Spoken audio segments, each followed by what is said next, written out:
Viva here, and today I'm going to show you how I kind of prepare my food for my bug out bag. So you think that'd be just a real simple subject, but there's definitely a wrong way to do it, and I found a way that I think works pretty well. So basically what we have here, I have all of my food laid out for a 5-day period of time, and that's 5 days without rationing. So you can definitely extend this a little bit further if you need to. And what I do is I like to set the different meals aside, go through all the calories, mark that down on the package after I vacuum seal everything. So that's what we're going to be doing, is vacuum sealing. So first and foremost, we'll start with this guy actually. This is the one that I anticipate eating on day 1. This is a little bit lower on the calorie spectrum as far as all of these meals go. However, none of these are below 2,000 calories. In fact, this one being the lowest one, I think is still at like 22 or 2,300 calories. So we're going to have you just come a little bit closer and take a look. And meanwhile, I'll calculate everything here on camera so we can see what we're dealing with. So come here real fast. Okay, so first off, we have Peak Refuel Beef Stroganoff. We're dealing with 810 calories for the first meal. Homestyle chicken and rice, 740 calories. Whoopsies.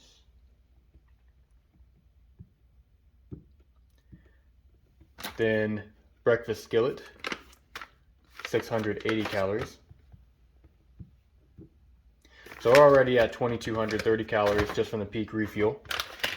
But even still, that is the lowest calorie days worth of food from Peak Refuel that I have out here so far. Anyways, so to supplement that, we have some Nutrient Survival powdered vitamin milk. Nutrient Survival is pretty cool. They have a whole bunch of different options for supplementing your food, and it is all super high in vitamins and minerals. So it has the stuff that you would otherwise not get from your freeze-dried meals. So anyways, this is 5 servings, 60 calories each, which should be 300 calories if I'm doing my math correct. So that's 2530. Got some astronaut food peaches, which those are a whopping 50 calories. So add those. 2580. Now, I'm also going to throw in some of these goodies over here. First and foremost, we have mints. 3 of these is a serving, and that is 60 calories. We have a Folgers coffee. I'm not counting that towards the caffeine count, or not caffeine, calorie count, because it doesn't even tell you how many calories is in a pack on the box. All right, so next up we have a dark chocolate bar. If you're going to add chocolate to your kit, make sure it's dark chocolate because it just lasts a lot longer than milk chocolate does. This has only 3 ingredients, literally just chocolate, cane sugar, and butter. So we have one of those, and each one of those is 160 calories, if I'm not mistaken. Yep, so plus 160. And that's it for the calories. However, what I'm also going to do in each one of these kits is I'm going to throw in 2 of these gum Proxa brushes. They work as both a toothpick and also just a toothpick, floss, and it'll help with brushing your teeth as well because it helps get in between your teeth. You can use one of these apparently for a week. But still, I'm going to throw 2 in each of my daily kits in case I lose one or whatever the case may be. And then same deal, I'm going to throw 2 of these compressed towelettes. These are basically Wissy wipes in each of my kits as well. So right there, that is day 1, 2,800 calories. And one of the ways I'm distinguishing day 1 versus day 2, 3, 4, and all that is I'm going to put my spoon and my cup inside the vacuum sealed pack as well. Obviously I need the spoon to eat all this stuff. But the cup, what's cool about this is it is 8 ounces, and most of these require a derivative or like a multiple of 8 in order, or 8 ounces, 1 cup, to fill the freeze-dried meal. So say for example, the breakfast skillet, pretty sure is one of the one that requires more water, requires 2 cups, which would be 16 ounces. So I just need to fill this up twice with hot water, throw it in there, mix it up, and then that is that. So the next step is to go over to the vacuum sealer. This already pre-installed with the appropriate width bags. So I'm going to dispense it out.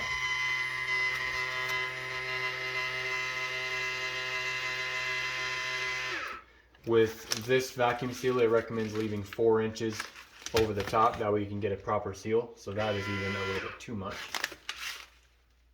That should be plenty. So now we will seal and cut. This is just going to seal off the end, cut it to shape as needed. And then once it does do that, we'll go ahead and throw everything in there. When you throw the food inside your vacuum seal pack,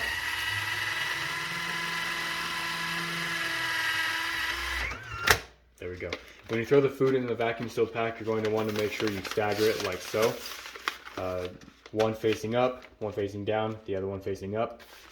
Because if you had them all facing the same direction, it's going to be too wide on either end. So this will make it a little bit more even. So let's take this.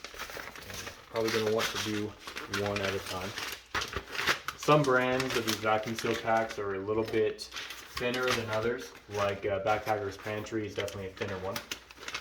That being said,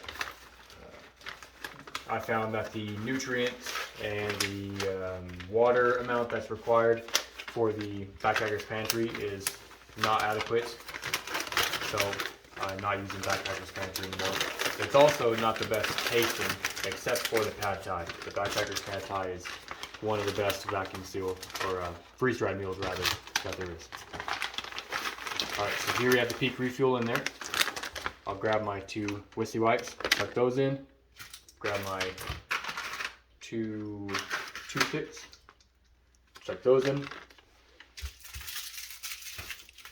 chuck the coffee, the mints, chocolate bar,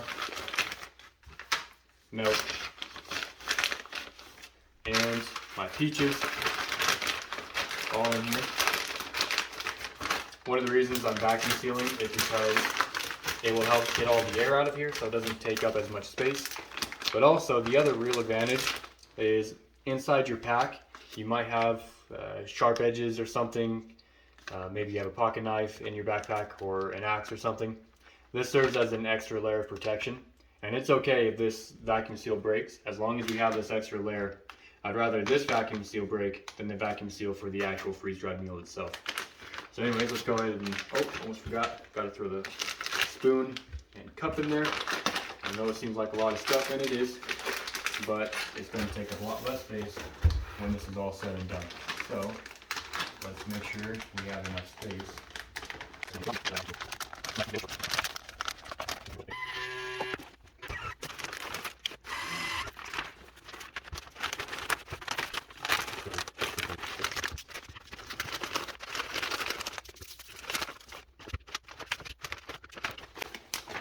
Alright, so got that repacked with a larger bag. Now this should definitely work. And we're just going to throw this in here. Perfect. That's going to do its thing. Take out all the air.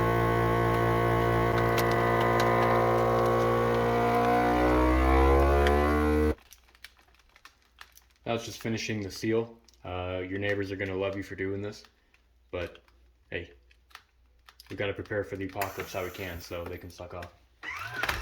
This way. Anyways, there we go. That is day number 1 sealed.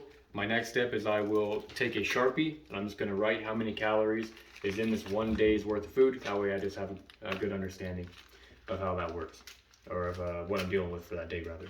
So now, next step, I'm going to go ahead and vacuum seal the rest of these, and then I'll show you what they all look like, of course, and then we're going to take a look about how I put them all in my bug out bag. So we'll be right back. Alright, so here's the inch bag, and then here is all of the food. So if we lay it down here,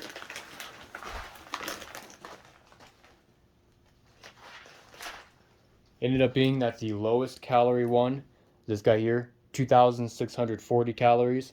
Highest calorie over here, 3,050 calories. Then it goes 29, 28, 30, 2,100 was the first one that we did. So a lot of calories there. You might even be thinking too many, but when you think about how much work you're going to be putting in when shit hits the fan, especially if it happens during the winter, you're probably going to be burning more calories than what you're going to get out of these. And even if that's not the case, or say if shit hits the fan during the summer and you're just not burning that many calories, well then this will last longer. So the more the merrier. Anyway, so the way I do it is I'm going to pack up every single one except for the one I'm going to use first, which has my cup and spoon in it, inside the bag first and foremost before I put my bug out roll in there. The bug out roll is going to lay on top of these guys, and then I will have my main one beside the bug out roll where it's easier to grab. I also undid all the buckles in my backpack over here on the sides and whatnot, because I've just found that it's a lot easier to stuff everything in there when I'm not dealing with the buckles that are already tightened up. So anyways, let's go ahead and throw all that in there.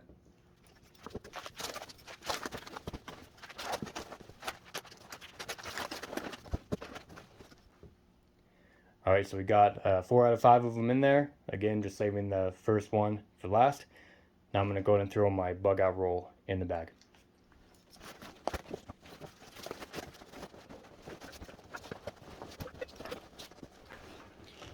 Alright, so there it is. I have it pushed as far over to one side as I could possibly get it.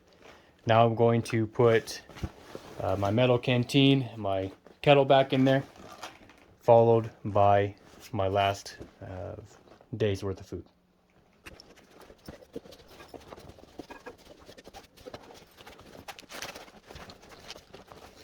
Okay, got everything in there. Now let's try to fold up my backpack as much as we can. If it only twists one time, then so be it. We have a cover over it, or I should say it comes with a cover, so let's throw that over the top, of course. And that's that. So let's go and finish up with this.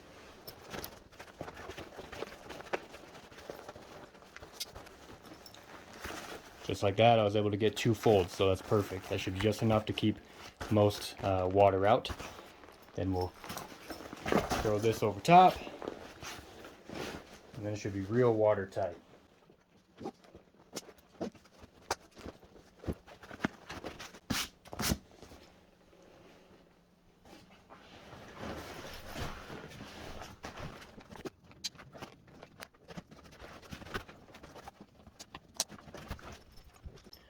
Alright, and that's that. There's the inch bag, 5 days worth of food, 5 days plus, I should say. And yeah, so everything organized how it should be, in order of basically how I'm going to eat it. So we have the first bag up top that has my cup and spoon in it. And then at the very bottom, I have the rest of my food. And then as I go through it, of course, I can just take the bags that are at the bottom, put it next to the bug out roll, and continue to work through it. And one thing to keep in mind with this is eating freeze-dried meals over and over and over kind of sucks, and we learned that pretty quickly on our backpacking trip, which, by the way, this food is replacing the food that I originally had in my inch bag, which we ate on the backpacking trip. But yeah, eating freeze-dried food over and over again sucks, so this is going to supplement whatever I can catch when, things go south. So any hunting and fishing I do, that's going to be my main food source, hopefully, and if not, then we have the freeze-dried meals. So anyways, hope this helps, and if you guys have any questions, by all means let me know in the description or in the comment section below. And with that all being said, remember 2 things: all gun laws are unconstitutional, and remember to have a good rest of your day. I'll see you later. Bye.